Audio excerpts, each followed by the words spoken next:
Viewers, আলোচিত Bollywood cinema Ra One ছবিটি নির্মাণ করেছিলেন অনুভব সিনহা।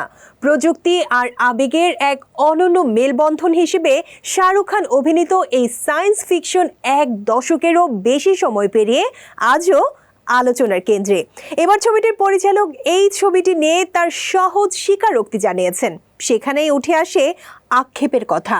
সো ভিউয়ার্স, এবার দেখে নেব আজকের showbiz lead story.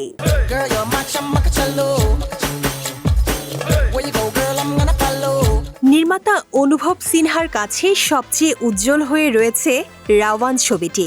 Shahrukh Khan অভিনীত এই সায়েন্স ফিকশন ছবিটি আজও আলোচনায়। শনিবার এক পোস্টে সিনেমা ও কর্মজীবনের নানা অধ্যায় নিয়ে অকপটে কথা বলেছেন পরিচালক। তার সহজ স্বীকারোক্তি, রাওয়ানই সেরা। এক্সে অনুভব লেখেন, ৩ দশক আগের কাজ নিয়ে যখন মানুষ কথা বলে সেটা এক অসাধারণ অনুভূতি। শিকস্ত, সিহক্স, তুমবিন, ১০, রাওয়ান এই নামগুলো শুনলেই হৃদয় কৃতজ্ঞতায় ভরে ওঠে। রাওয়ান প্রসঙ্গে তিনি দাবি করেন, রাওয়ানই আমার সেরা কাজ। ছবিটা মুক্তির পর বহু বছর কেউ আমার খোঁজই নেয়নি, ফোনও বাজেনি।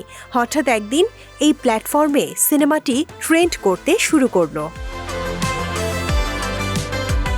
এদিকে গৌরী খান প্রযোজিত রাওয়ান মুক্তি পেয়েছিল ২০১১ সালে। সেই সময়ে ভারতের সবচেয়ে ব্যয়বহুল বাজেটের সিনেমা ছিল এটি।